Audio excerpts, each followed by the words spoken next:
Good morning. Good morning. Weren't you surprised by the snow this morning? Our presenter is Dr. David Petering, a UWM Distinguished Professor of Chemistry and Biochemistry. He's an internationally recognized scientist of several areas of metals, biological systems. Last week, we took up the rise in global average temperature for our Earth, the rise of energy consumption, the rise in greenhouse gases especially, and we were surprised by methane. And today, Dr. Petering is going to take up what are the potential effects and what are some things we could do about climate change. Could you welcome him again this morning?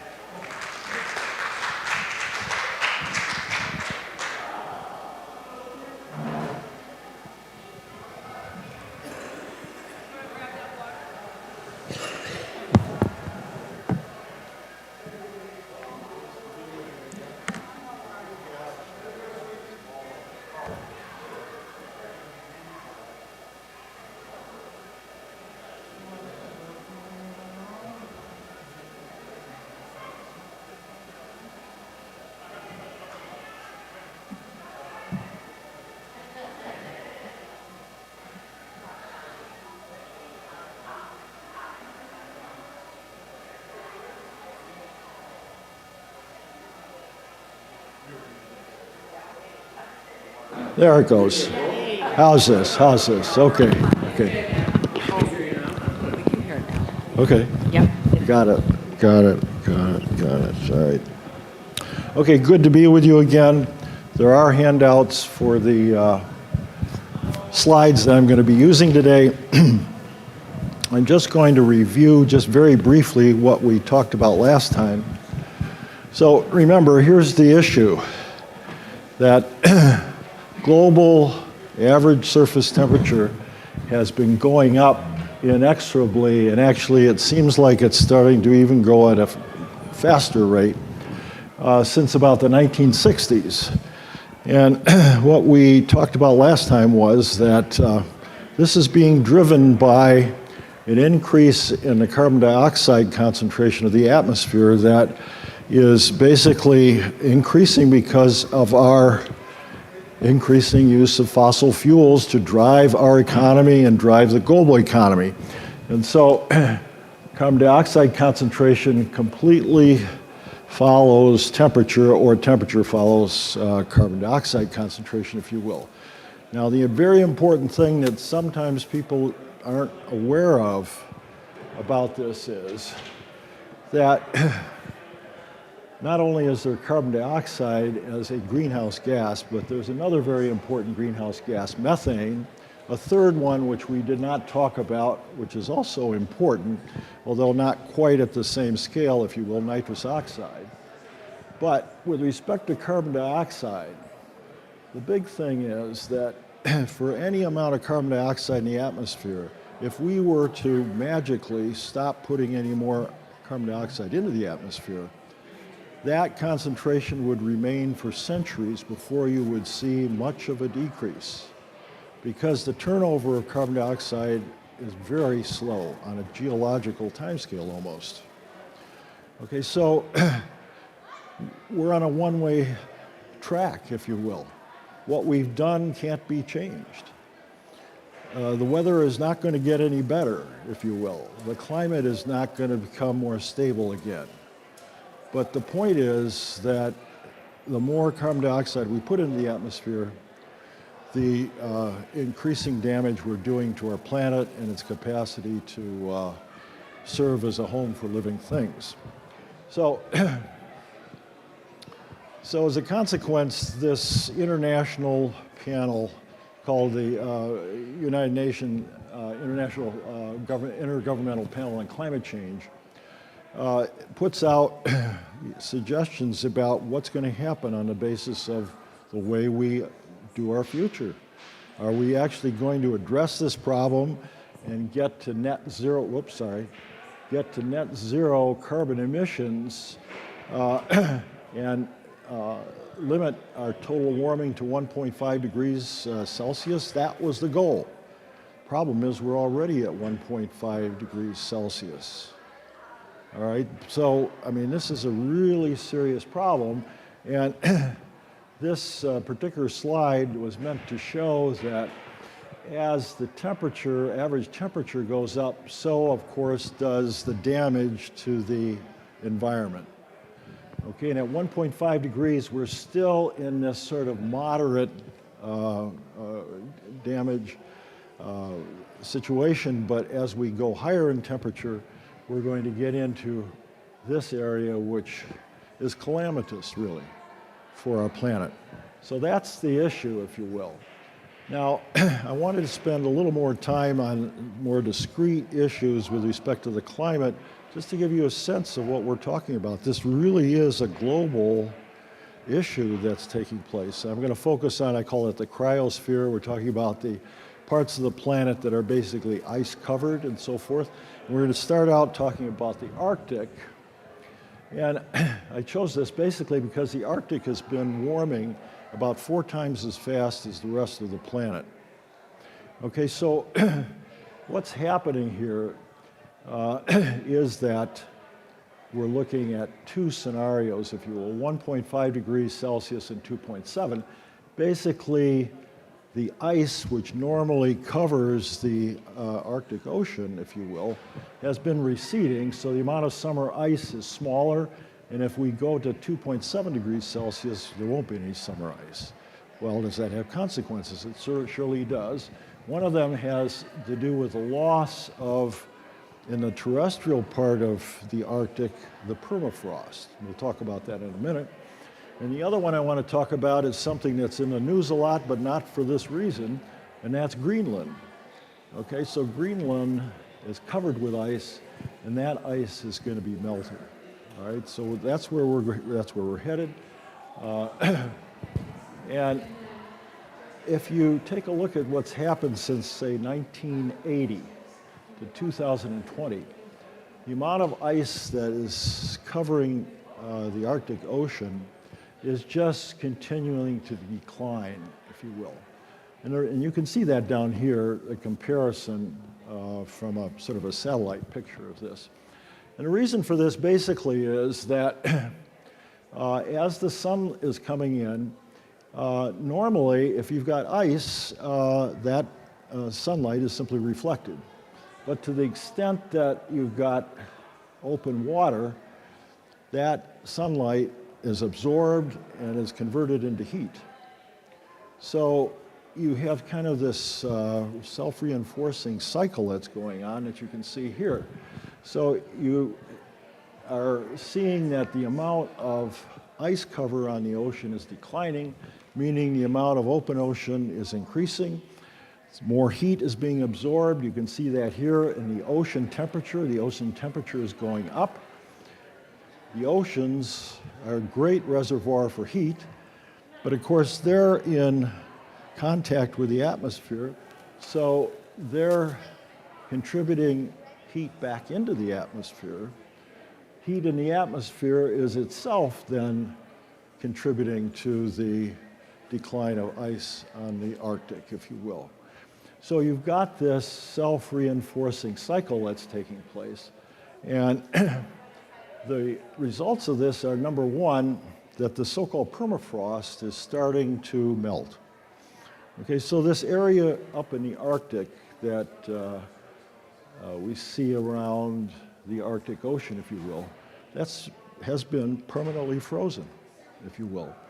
And the interesting thing about this is that as living things die and so forth, normally they're in this kind of cycle of growth, and then when they die, decay, and you have this cycling of the carbon and so forth. But instead, in the Arctic, the carbon has just been building up, and it's pretty remarkable. About 30% of all of the terrestrial carbon in the soil, if you will, is located in the Arctic. But that's been sort of off limits for this cycle that we talked about last time. And instead, it's just been lying there dormant. But as soon as this starts to melt, then microorganisms have access to it and start the decay process. The decay process basically leads to CO2, it leads to methane. Both of those then are going to be liberated in actually very large quantities. And in a recent paper that's, I think, down here, they estimate that if we don't actually seriously take action to limit the amount of warming, and this permafrost melting continues, that the amount of CO2 and methane that goes into the atmosphere is going to raise the temperature to the extent that China's contribution to atmospheric carbon dioxide will do over the next century. And since, in terms of what's happening now, China is adding more to the atmosphere than any other nation on the planet, that's a huge contributor. So melting of the permafrost is a very serious issue. Okay, now the second thing I wanted to talk about here was Greenland. Okay, we've heard a lot about Greenland, but not exactly in this context, if you will. And Greenland is larger than Alaska, if you will, showing the two there. And here's the thing that just is kind of mind-blowing in terms of a number. The amount of ice on Greenland, the amount of frozen water, is 570,000 cubic miles. Okay, that's an area of 570 miles by 1,000 miles by 1 mile. And it's almost, it's almost beyond comprehension, except that, of course, the Antarctic has a lot more than that. But nevertheless, what's happening, again, because of what we've been talking about, is that over the last 20 years and so, showing here, I actually figured this out. That's 10 quadrillion, okay, pounds of ice have melted. Okay, the consequence of this is already this has contributed almost an inch to average sea level, if you will, around the globe. Okay, you say, well, that's not very much. Actually, it is. So places along coasts are already feeling this. If you're in Florida and you're in Miami, you have chronic flooding that takes place because of this sea level rise that's going on. If this continues up to 2100, then we could have 11 inches of sea level rise just from what's happening in Greenland. And it's enormous, if you will. That would be catastrophic for cities along coasts. And when you think about it, I don't know if I could say most of the cities, but a large number of cities are located on ocean coasts. Okay? All right, now there's something else about the melting in Greenland that actually has at least as serious a consequence, maybe even more. And this relates to something that people talk about all the time with respect to what's going on is, will there be tipping points? That is, places where upon a little bit more warming, we shift over into actually quite a different climate. Okay, and this is where it was mentioned, I think, the last time in our discussion. I have to show you this. I came upon this great slide of ocean currents. Do we ever think about these things? But ocean currents really are incredibly important for determining climate, if you will. So the warm surface water is shown here. The colder water, which is below the surface, is shown in blue, if you will. And I want to focus on this area down here because it's something we're quite familiar with when we think about the Gulf Stream current, if you will, which is this current moving up in this direction. So if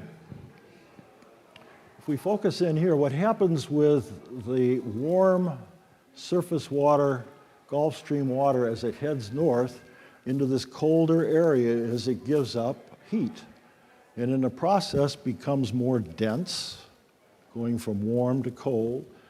And once it gets up in this region, it's cold enough that it drops, if you will, it sinks within the ocean and starts a return journey now as colder water down in these interconnected pathways, if you will, and the warm current will be regenerated, bringing heat from this area of the planet up to the north, if you will. What's so important about that?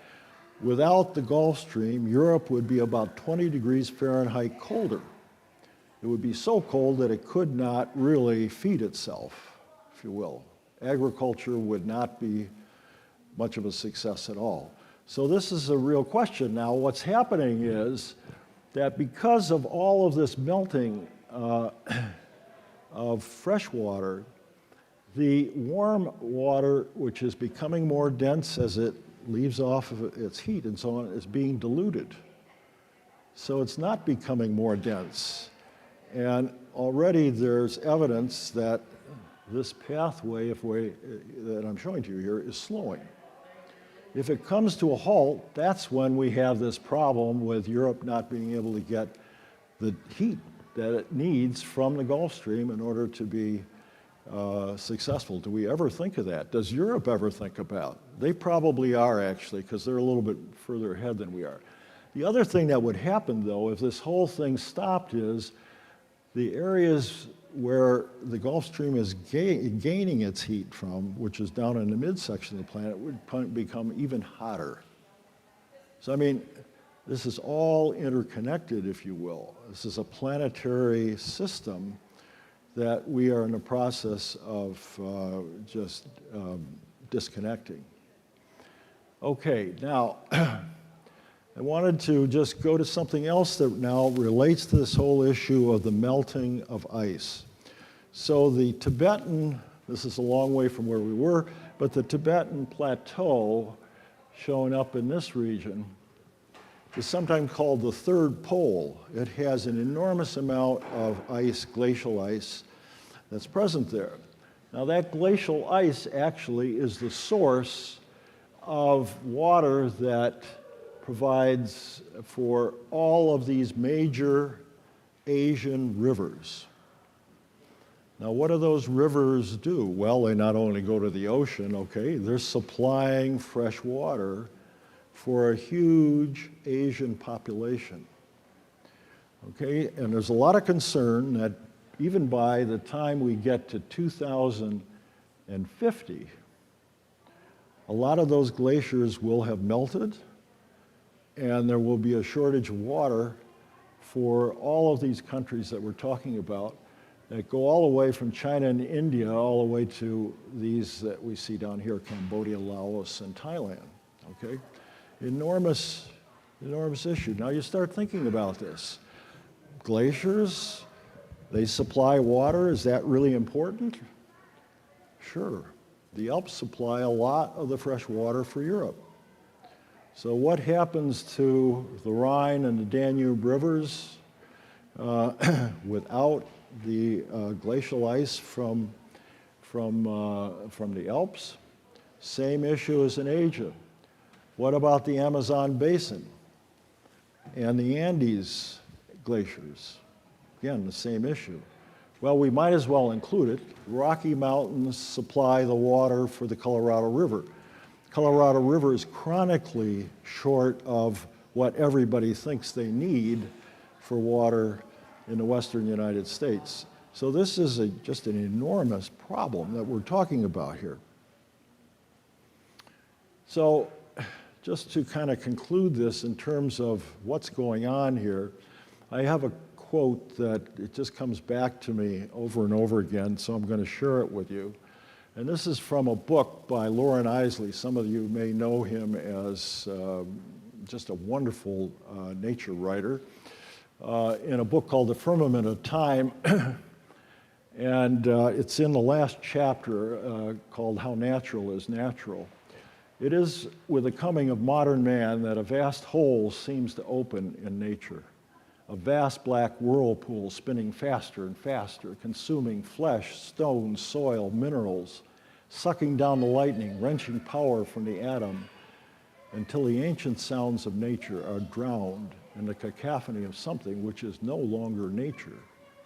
Something instead which is loose and knocking at the world's heart, something demonic and no longer planned, escaped it may be, spewed out of nature, contending in a final giant's game against its master. I don't know, that speaks to me about the gravity of the situation that we actually are in. So let's move on from this and ask the question, what needs to be done? And the answer is pretty quickly, bring ourselves to net zero carbon emissions. And there are really two aspects to this that we're going to be talking about. One is that the energy supply has to be net zero. But, of course, that energy supply is only useful if the end users can use it in a net zero sense. So there are both of those aspects, and sometimes we really are focusing on the first part of this and not thinking about the second part. So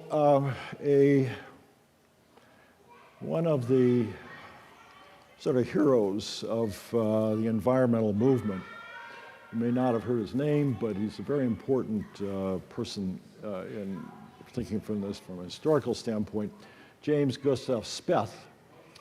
He wrote in a book called Red Sky at Morning in 2004. For more than 2 decades, even non-geniuses like myself have known not only the gravity of the climate challenge, but more or less what we need to do about it. Now, Speth, when he talks about 2 decades before, he was the head of the Council of Economic Quality, I think it's called, in the Carter administration. And he was responsible for writing or leading the writing of a document which is really quite remarkable. It's a report that President Carter said we should make so that people can look forward to what the issues are going to be in the year 2000, Global 2000, entering the 21st century. Well, the reason he said more or less we knew about the gravity of this is really quite a stark graph over here that I just want to share with you. The first formal report on climate change was issued by the National Academy of Sciences in 1979. It's called the Charney Report. And in a way, it was almost a back of the envelope type of thing because people hadn't gathered all the sorts of information we have available now to think about the problem. But they said at that time, if we double the amount of carbon dioxide in the atmosphere, we'll raise that temperature 3 degrees Celsius. Okay? That's over 5 degrees centigrade, 5 degrees Fahrenheit. Okay? Now, over time, this Intergovernmental Panel on Climate Change has continued to make these calculations on the best information. And this bar just represents kind of the uncertainty. It can't be positive. It's going to be 3. It might be higher. It might be lower. Finally, in 2020, they came to a more definitive conclusion. They decided it was going to be a little higher, actually. But the point is, actually, that average has not changed. People knew in 1979 what was going to happen. Okay, it's just nobody listened.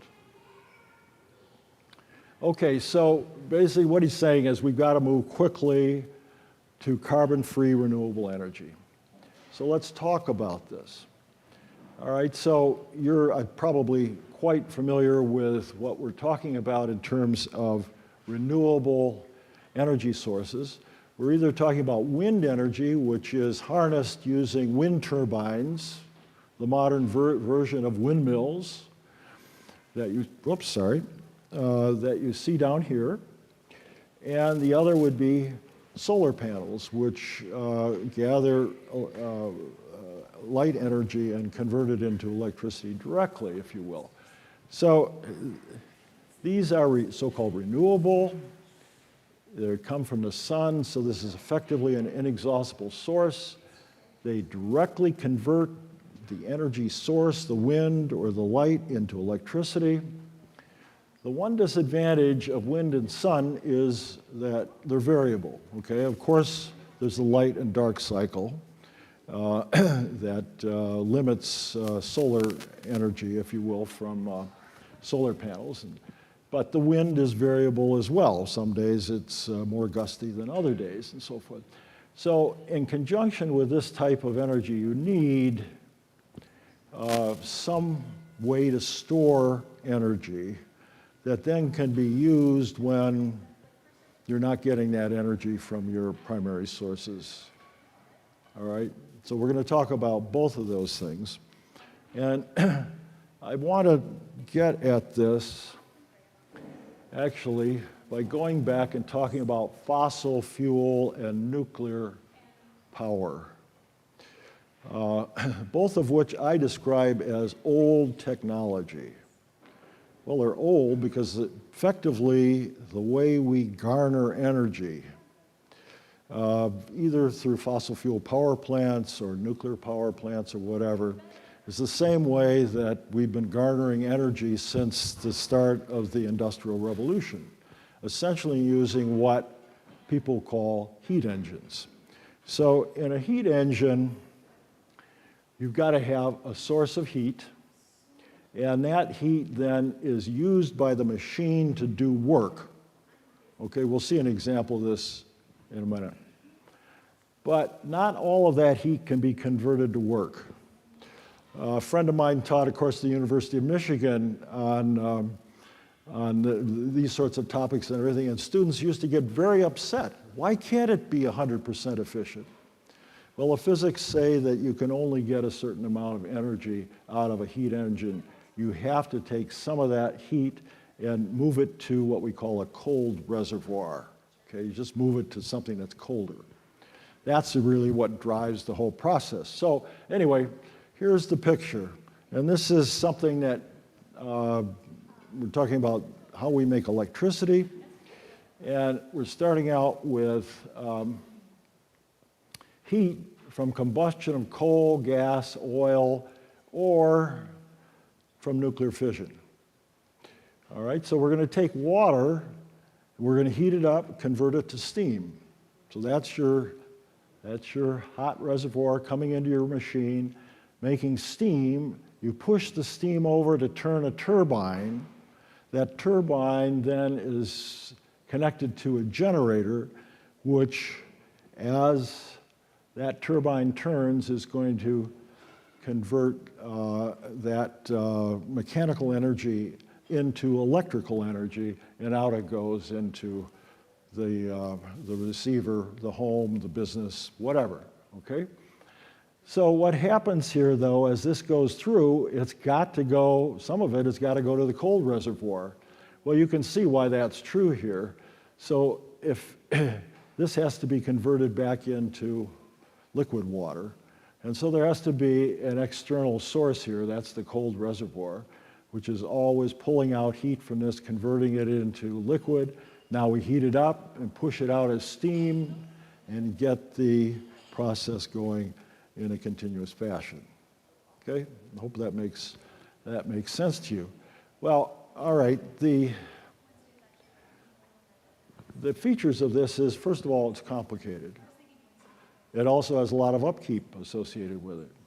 It's a non-renewable source. You've got to put in fuel all the time into it in one way or another. It uses lots of water. Why? Because that water has to be continually refreshed with cold water. So it also generates a lot of excess heat. Something that has been really the bane of society since the start of the Industrial Revolution and so forth is air pollution. So it generates an enormous amount of air pollution and the attendant health effects of that. If we were talking about nuclear fission, it'd be generating high-level radioactive waste. There are always the chances of major accidents, and it's expensive, right? So what happens when you make the transition to renewables? I mean, this looks pretty darn simple, and in a way it is. Okay, all of what we saw over here, all of this disappears. And in wind turbines, we simply are replacing the turbine and generator in the previous power plant, fossil fuel power plant, by a wind turbine up here. In photovoltaic cells, in a sense, it's even simpler. All you have is a solar panel that's generating the electricity directly. Okay, this has an enormous amount of upside to it. These are simple machines with little upkeep. Direct generation of energy with a renewable energy source that doesn't have to be purchased over and over again. If you will, almost no water is used, almost no heat is generated, no air pollution, no high-level radioactive waste, no chance of major accident, and it's inexpensive. What can be the issue? We'll come back to that. Okay, so let's think about this in terms of comparative expense. And you can get the picture here. If you go back to 2010 at the cost of solar panels or solar voltaic, or offshore wind, onshore wind, and so forth, you see these have all fallen precipitously in the following decade. That's simply because of scale. I would say in part because of scale.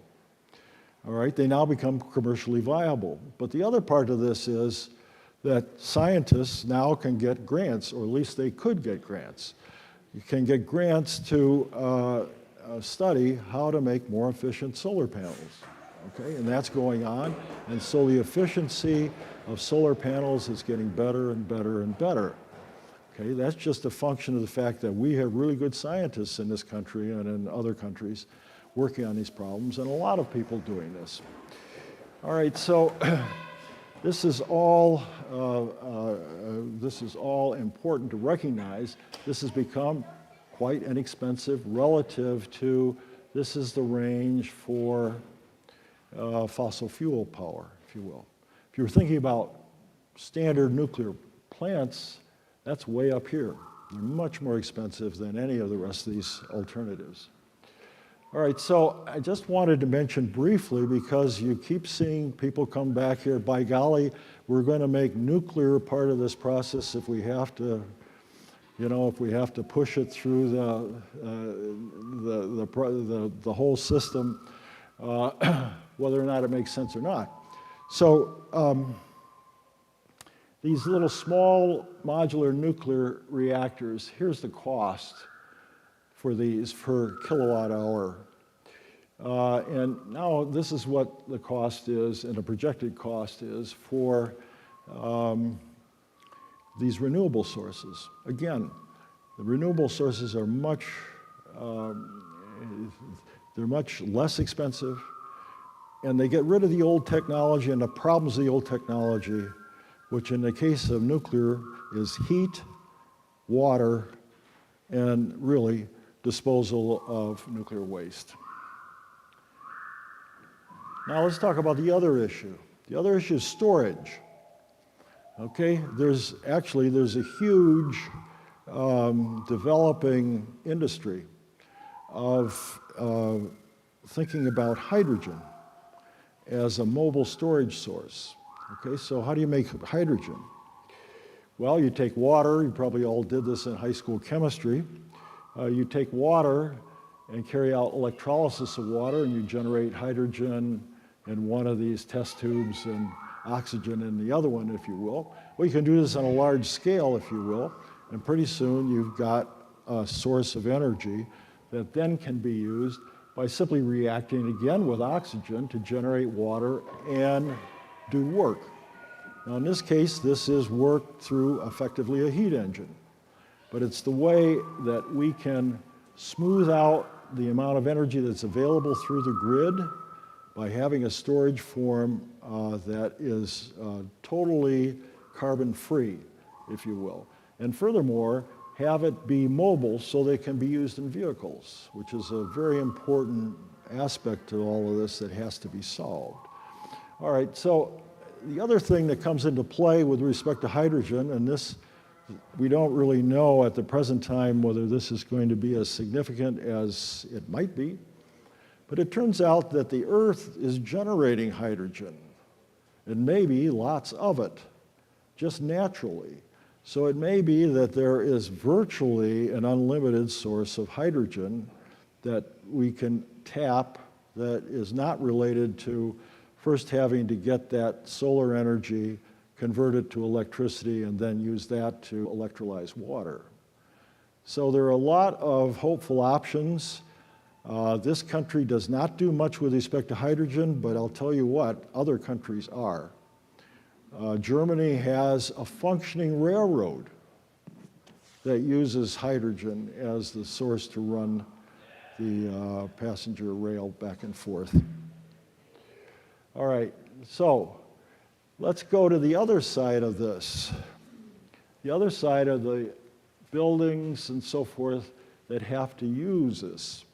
And this is something that I think, we just have to come to grips with. We certainly are talking about and making inroads on converting the grid to a low carbon or no carbon grid, but we're doing virtually nothing about the receivers in comparison with where we are now. Okay? So we're thinking about buildings, we're thinking about transportation, we're thinking about manufacturing, agriculture, and so forth. All of these have to become fully compatible with electric sources of energy. Using electricity, using batteries that have stored energy from renewable electricity, using hydrogen, whatever. So buildings, that means all the heating, ventilation, air conditioning, lighting, everything has to use electricity. You can't use natural gas any longer, for example, for heating. Transportation, big issue. That's why there was such a push to start moving us to electric vehicles. In manufacturing and so forth, all these processes that are used in manufacturing to make things have to be converted from whatever mechanism they use now to ones that are fully compatible with electricity from the grid. All right, so as I say, think about it. How many times do you ever see anything in a news story about this side of the issue? We see it about how do we convert the grid, okay? But that's not going to help us very much if we're still using natural gas all the time. All right, so this all sounds great, but there is this problem that goes back to what we talked about last time. And that is the gross national product and the way we think about a successful economy. And that successful economy has got to have an ever-increasing gross national product. And the difficulty with this is, of course, we got to generate more and more energy to make all the goods and services for this growing economy and so forth. And yet, people are saying we just will not be able to make this transition because we can't do it fast enough. There's just too much to do to convert from whatever we're doing now to using a low carbon, no carbon energy source and so forth. But, I mean, essentially what we're saying is you want your cake and eat it too. You're going to keep growing the economy, yet you want to get to net zero carbon emissions. It just becomes harder and harder and harder to do. Okay, and that's why in the previous slide, I also talked about the fact that when we're considering all these things, we need to think about conserving energy and making sure everything is most energy efficient. Okay, electrifying mass transit, okay, to use that as a way to lower total energy use. And then thinking about all of these processes becoming closed cycle processes that, again, are ways of lowering overall energy use. All right, so let's turn this into a tangible, very current, something you're probably all aware of now, and that is AI data centers. So there's a data center that's going to be going in Mount Pleasant. It's a Microsoft data center. It's reliably told to me personally, and I think this has also been in the news in one way or another, that that center is going to use as much electricity as the city of Madison, or as do all the homes in Milwaukee every day, okay? Now that's just extra. That's not something we asked for in Wisconsin in order to net zero. That's just adding on to what we need to do to get to net zero. Well, it's not only one, this one, there are actually 4 in this region, all of which are within the We Energy area of the grid and so forth to service, that all want to start these data centers. So there's an enormous increase in the energy requirement, and we're not using much renewable right now. So this is just adding to the problem of how do we get to renewables. I just point this out to you to put this in a realistic context. Well, there is an author, a scientist, you may know him, his name is Václav Smil, and he writes books. And he writes books that probably only scientists read, or at least maybe everybody starts them, but after a chapter or two, you can't take them anymore because they're all statistics and data and so forth. But anyway, he wrote a book just a few years ago, How the World Really Works. And at one point he said, because of the immensity of the transition, it will not be, in fact it cannot be, a sudden abandonment of fossil carbon. Not even its rapid demise, but rather a gradual decline. That's just his view of what's going to happen. Well, that's consigning the world to, catastrophe, literally. So if you go back and look at this Intergovernmental Panel on Climate Change graph here where they had these various scenarios of what we have to do, you've got, okay, per year we're putting out a certain amount of carbon dioxide, and what we have to do is get that down to zero and maybe get rid of some of the carbon dioxide. And you got to do that by 2050 to avoid the worst of climate change. That's this pathway. But now he's saying it's not going to be a sudden abandonment, not even a rapid demise, but rather a gradual decline. Well, the best we can do on this graph is this one, which is 2.7 degrees Celsius or over 5 degrees Fahrenheit, which would just be a huge, huge increase in average temperature, would make the midsection of the Earth literally uninhabitable.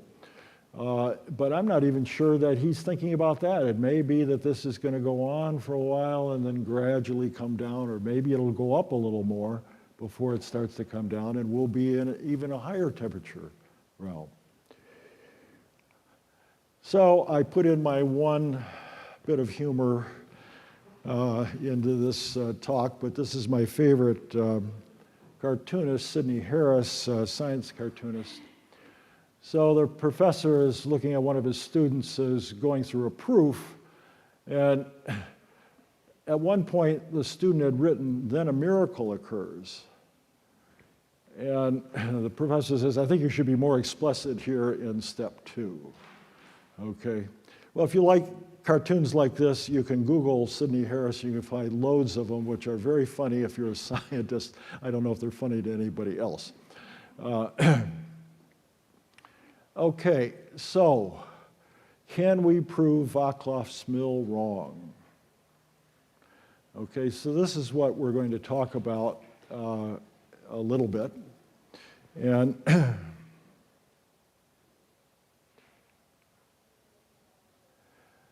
so Milwaukee, city of Milwaukee, interacting with the county, produced its climate and equity plan. How many of you have heard of the climate and equity plan? Yeah, okay. A few of you have. Everybody should have heard of this. I just can't imagine why this is. I understand why, but I just can't believe under the current circumstances why this is so much under the radar, if you will. Okay, but you can either Google Milwaukee Climate and Equity Plan and find the plan, or here's the link to it. And basically, you know, the aspiration here is to do just what we had said the Intergovernmental Panel on Climate Change said we need to do, and that is reduce emissions by 2030 to around 45% of what they are now, and finally get to net zero at 2050. And at the same time, they want to make this an equity plan. I think it was a good idea to help get more jobs for people who are unemployed and so forth in the city of Milwaukee. So there are so-called 10 ideas associated with this. And those 10 ideas are shown here, and you know, they fall into the categories of things that we've talked about before a lot. We need electric vehicles. We need to reduce vehicle miles. Okay, so we're not using as much energy. So this is mass transit, if you will. Residential energy efficiency, sure, but everything has to go to net zero ultimately. And then commercial building, they call this energy benchmarking, but it really means they have to go to net zero. And then there are some other aspects to this that I won't touch on at all, but the key thing is that this should generate lots of green jobs in the process. And all of this, of course, is dependent upon having this net zero electric grid. Okay, so thinking about the net zero electric grid, I'm going to focus in on We Energies just as an example. So this is their climate report from 2022. They have the 2023 one out. It's basically the same as 2022. I have not seen anything from 2024 yet. That should be coming out fairly soon, okay? So this is the way they describe what they've been doing. So they started out in 2005 with a certain, they call this greenhouse gas intensity, metric tons of carbon dioxide equivalents per megawatt hour. It's just a way of thinking about carbon dioxide in their mix. And by 2023, they were down to 52% of that level. 2025, this is at 42%. They project at 2030, this will be 20%, okay? So that looks pretty good. And by 2050, they want to be down to zero, all right? Now some observations about this. What's actually going on here?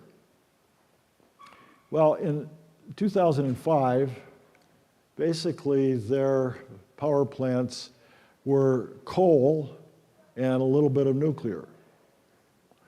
So up until 2023, what they were doing was converting coal to gas.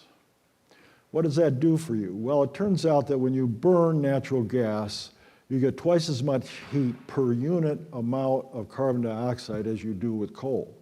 So you should be able to get to pretty much half of this number with doing nothing about going to renewables. Okay, and that's sort of what has been happening. Then they project that between 2025 and 2030, they're going to take the last part of their coal power plants and convert those to solar. And then what they will have at this point is a combination of solar and gas-fired power plants. And then between 2030 and 2050, they will go all solar. Okay? So basically, they have kind of deferred doing anything about renewables until out in this region here. Okay. All right, now, in one hand, yes? Now, regarding this, are you talking about the Oak Creek power plant that there eventually is going to be closing? Yeah. Yeah, the Oak Creek power, everything's going to be closed by 2032.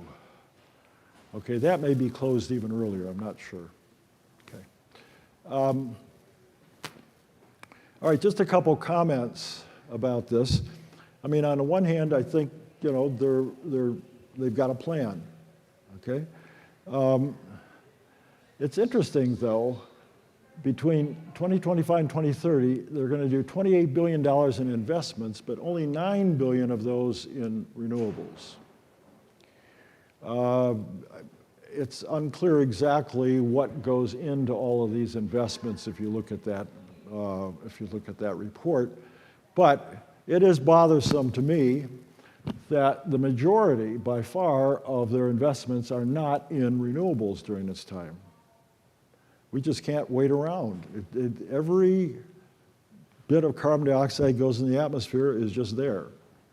All right, now the other side of this, though, that I think is very serious and probably may not have even been foreseen in 2022 or 2023, but it's here now, and that is that you've got all of these data centers, okay? And also, it's unclear that they've really thought about the fact that there are going to be a lot of buildings and vehicles that are converting from using fossil fuels to using electricity. That's not reflected at all in their plan. That's surely going to increase the demand for electricity. It's just trading one form of energy for another. Now, the issue about the data centers, though, is a really serious one, because in the last year, We Energies has gone to the Public Service Commission and asked to allow them to start up a whole series of new gas-fired power plants. Okay, it turns out to be a 28% increase in the amount of natural gas they're going to be using, which was not at all in their previous plans. I think probably this relates to these data centers to a great degree. But why are we doing this with natural gas? We should just do this with renewables. Yes? Do you have a common idea of how big a solar farm and even how many gas? I'm sorry, how?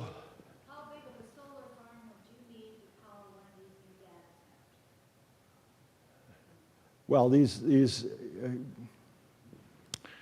gee, I probably can't give you the acreage exactly. My cousin actually has, I think it's like a 100-acre piece of property down in Paris Township where they've just put a solar farm that's going to do 200 megawatts, which is a fairly large size, okay? So, you know, that's a scale of thinking about it. Okay? You know, it's one thing that my solar panels power my house, but you're talking about a data center that size. Well, Is it physically viable for them to build that into their plan? well, it should be built into their plan. Absolutely, it should be built into their plan. Okay? I tell you a place where they could do it. The old Foxconn property. It's all lying fallow there, but I don't think Mount Pleasant wants a solar farm to go in there. They want something that's going to get them a lot more tax money than that. Okay, so those are the issues here that I think are quite serious, that sort of are not reflected in the last, at least public information that's available. Okay, now let's just go back to what I think is the most serious issue, and that's the residential. Okay, so just to sort of repeat this, every home, you know, has to reach net zero. That means everything: furnace, air conditioning, water heater, stove, lawnmower, snow blower, automobiles, everything has to go electric. Okay, now all of us actually are in a position to do that right now. And I think we should be doing it right now. Okay, for commercial buildings, according to the plan, every commercial building is going to have its own plan how to get to net zero, and the city will basically make sure it does. I mean, there'll be an agreement between the city and the commercial property. Okay? Now, there are a lot of upsides in all of this. People can, in new homes, use heat pumps instead of natural gas and so forth. We installed a heat pump about a year and a half ago. We use 1/3 the energy that we used before. Okay? It's expensive because electricity is expensive now. Once we get to all solar and wind, those costs should come way down. Okay, so this is sort of what I consider to be kind of our responsibility as individual citizens. We need to have a net zero building code, and we should support that sort of thing at the state level and so forth. We need to live in energy efficient, fully electrified dwellings. And I think we also need to support this equity-based training, okay, for basically electricians. We're going to need lots of electricians going forward. Okay, now, let me just give you an example about, this is what Vaclav Smil was talking about. In the city of Milwaukee, you've got 257,000 homes. A lot of them were built a long time ago. They're in poor condition. They need a lot of work, okay? But they need all the things we've been talking about, plus insulation, probably solar panels, lead abatement, removal of allergens, and so forth. And so you think about this and you say, well, that's impossible. But actually, over 25 years, that means 10,300 retrofits a year, or 43 completed every day. That doesn't seem impossible, okay? From a standpoint of just quantitatively doing the job. All right, there are issues of course, cost. I'm not going to go into detail about this, and of where this would be coming from, and are there enough skilled workers, and are there enough materials? These are all of the issues that we should have been thinking about for the last 25 years. We've let it go, and now we're in a crunch, and we have to think about it, and there may be some pain associated with it, but there's no other way to do it at present, because we have kept deferring maintenance, you might say. So this is the very last part of this. And I'm going to come back after saying all of this, which was kind of technical. I'm going to say these are problems that fundamentally have no technical solution. That doesn't mean that you don't use technology to solve them, but it means you could have all the technology in the world and they wouldn't get solved, which is what's happening at the present time. Okay? So this is a quote from Al Gore in his original book, An Inconvenient Truth. This is a moral moment, a crossroads. This is not ultimately about any scientific discussion or political dialogue. It's about who we are as human beings. This is a moral, ethical, and spiritual challenge. In other words, we have to have the will to do this. We actually have the means in this country. Western Europe has the means. First world countries surely have the means. They have the means to help the third world country make the transition. That's not the issue. The issue is, do we have the will to actually do this? So I just put it to us as Christians, do we in the Christian community have the intention and the will to get to net zero carbon emissions quickly and help the world achieve that? So,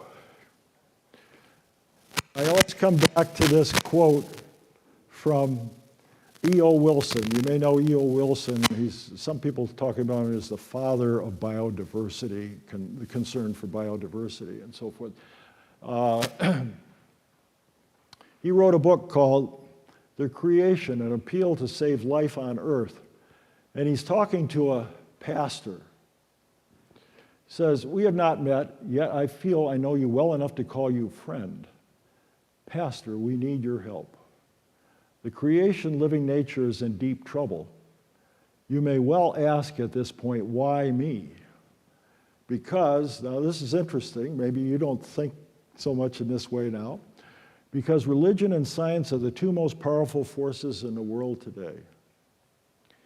I'm puzzled that so many religious leaders who spiritually represent a large majority of people around the world have hesitated to make protection of the creation an important part of their magisterium. Do they believe that human-centered ethics and preparation for the afterlife are the only things that matter?"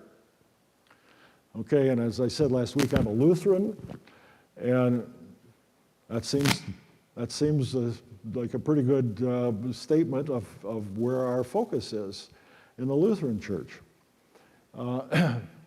So I'll just say that personally, I think, going back to where we started in this whole thing about the creed and how it has so little to say about God the Father, creator of heaven and earth, that actually there's a lot to be said that can be biblically based. And I'm just going to give you something that speaks to me as a conclusion here. Teacher, what shall I do to inherit eternal life? He, Jesus, said to him, what is written in the law? And he answered, you shall love the Lord your God with all your heart, with all your soul, with all your strength, with all your mind, and your neighbor as yourself.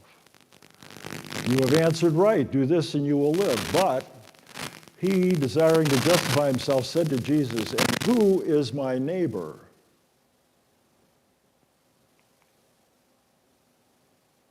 The earth. That is an ecological statement. That is a statement of how we understand the basis of life on this planet. Okay? And so I leave you with that thought, and hope that we all do what we can to prevent what looks like a runaway catastrophe coming down the tracks. I hate to put it in those terms, but that's where we are. Now, I do want to say one other thing.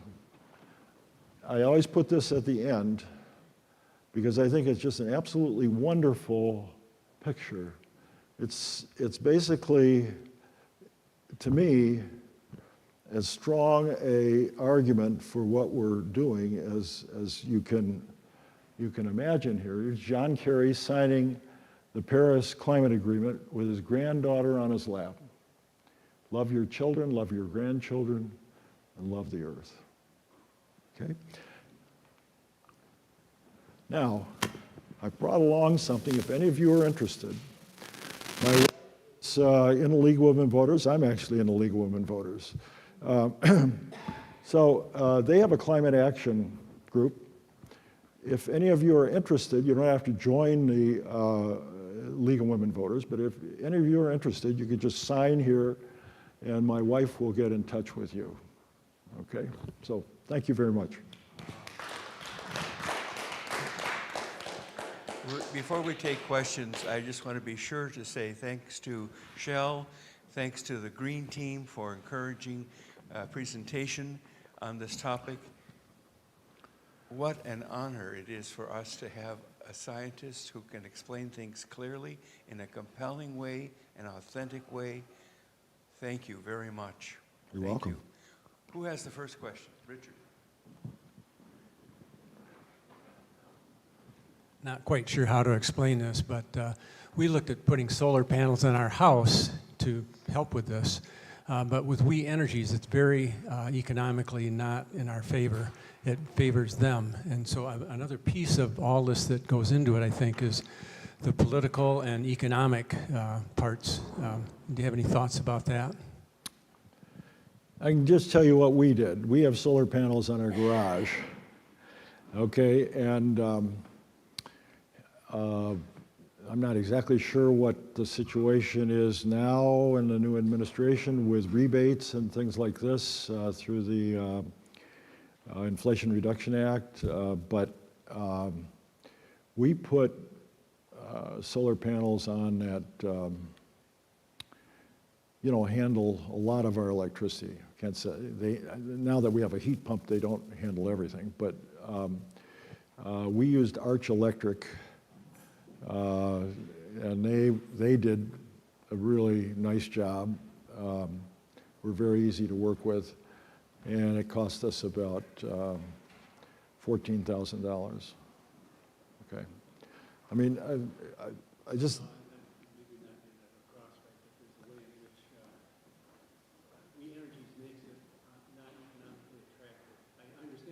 Oh, let's put it that way, sure. If you generate any electricity, they give you Zippo. Okay, that's true. You, in a way, I mean, we did it.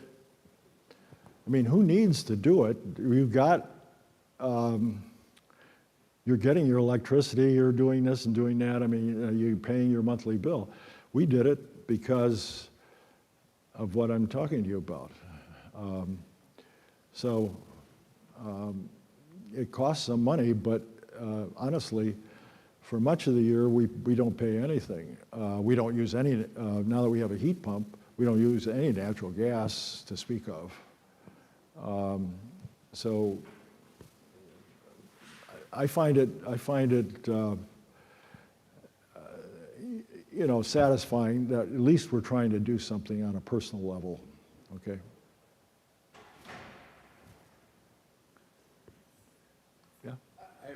may be practical, but people tend to replace their appliances as they wear out, furnaces, air conditioners, and water heaters. To get a heat pump, does that replace it all at once, or can it just replace one of the things that breaks, or? I don't. Yeah, it replaces everything. I mean, it does your air conditioning if you do All at that. once. It does, yeah, it does your heating and air conditioning. Yeah, yeah. Who has a quick, Michelle? This is not a question, but it's a comment. When I was at the University of Michigan, I used to go to international seminars. And I found, in the ones in Canada, this is in the 1970s, they already had codes and requirements for energy efficiency in their buildings. And it's only come, I mean, that's 1977, 78, 79. They already had it in the works. I could not understand why the US did not have those codes built in. And as David was saying, in that 1978 Carter report, I mean, there was a whole issue with Scientific American all about global warming and, you know, the basis behind it, and it was the National Academy of Engineering and National Academy of Sciences. They all were saying, hey, folks, take a look at this. And I know when I retired from, after Wisconsin Electric sold us to Florida Power and Light, or NextEra Energy, at Point Beach, there were 1,800 acres. Now, about 1,200 of those acres have been turned into a solar farm, and the area around the Point Beach site that's still owned by WE, they've also turned into solar farms. So there's a lot being done, but nobody thought about these data centers. Let me just say one thing about what Chell was saying. You can do graphs of, what would those graphs be? Okay, energy use per individual as a function of GDP. And, you know, you kind of have a straight line like this or something for a while, and then you see these points that are off the line and so forth. And the United States uses, per person, twice as much energy as people in Western Europe. Now, people in Western Europe have standards of living that are easily as good as ours. And some people would say better. Yet they use half the amount. Well, I mean, there are reasons for that. They have taken seriously these issues for a long time.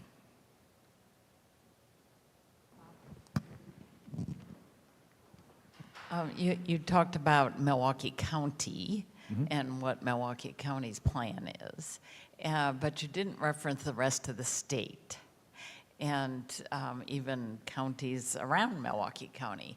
And I'm not reading a whole lot in the Milwaukee Journal about how the rest of the state and the state legislature is approaching the issues that you discussed today. Yeah, I guess I should have clarified a little bit.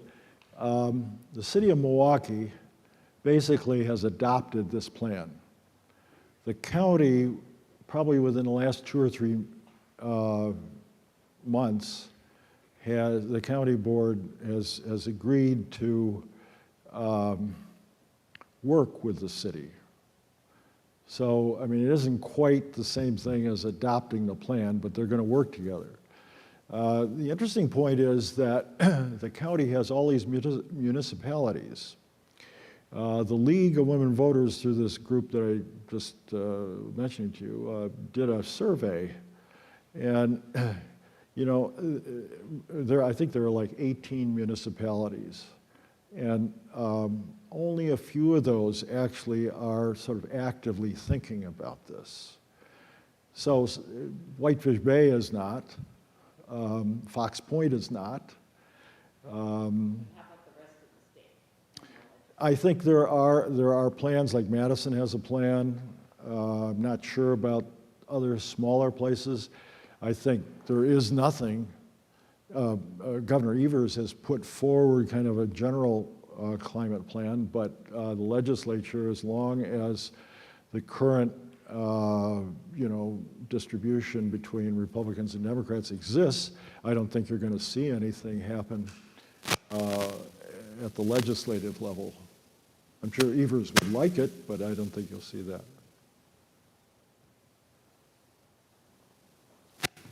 Before we adjourn, can we just put our heads down for a minute and have a moment of silence and prayer for how we can move forward?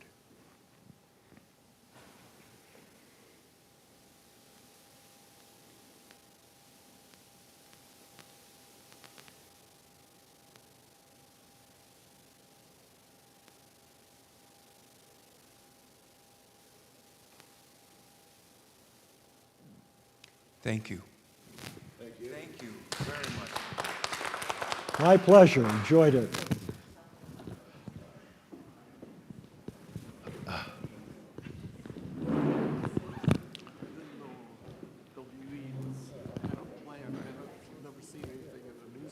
I know. It's. I think it's.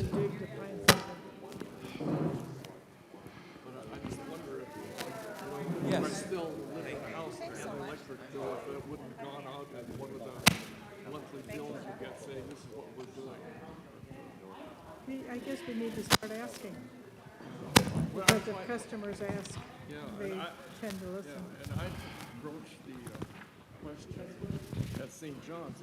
Why don't we put solar panels on the top of the house and down the buildings? Or in the window. They have solar panels. They have now solar films. And Honda has come out with a car engine that has hydrogen. The big thing is how do you store the hydrogen? And I guess they could, there's a metal alloy or something you can that's really spongy. Basically, apply a small charge from your battery to release the hydrogen from the car. So that On the top.